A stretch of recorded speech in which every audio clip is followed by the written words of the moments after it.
Ер бусын гэрлүүдийг хамтдаа сонирхъя.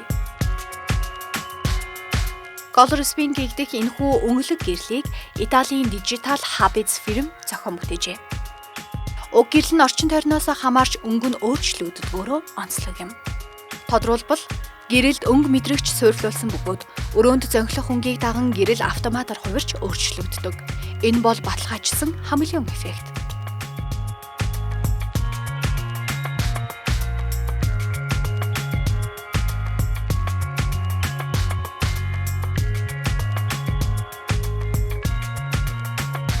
Словени дизайнер Мети Стефаник Plus Minus гэх нэг өнгөөр хасдаг гэрлийг бүтээжээ. Энэ гэрлийн өвөрмөц байдал нь түүний нууцлаг хөдөлгөөнд оршино.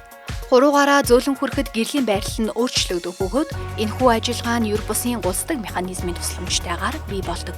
Гэрэлнээс хуруугаа авах үед даруй түгжигдэж агаарт тогтсон мэт харагдана.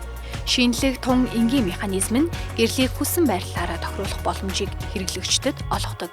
Энэхүү гэрэл нь хэвтээ болон босоо шугамын дагуу гулсаж хоёр тэнхлэгийг тойрон эргэлдэнэ. Тус бүтээлд орчин цагийн гэрлүүдэд түгээмэл хэрэглэгддэг хөрш зэрэг уламжлалт бүрдэл хэсгүүдийг огт ашиглаагүй төдийгүй минималист болон маш хөнгөн энэхүү төхөөрөмжийг баргал үл үзэгдэх ухаалаг гэрэл гэж болно.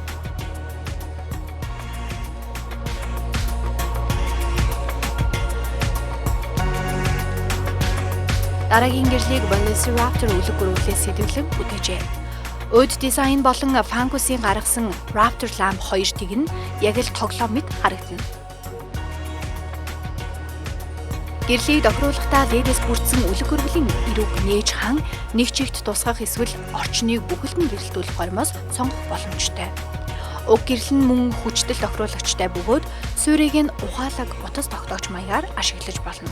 Raptor Lamp 2 тэгийг гэрэл гэхээс илүүтэй бүхий л насныханд тохиромжтой гоёл чимэглэл гэж хэлж болно.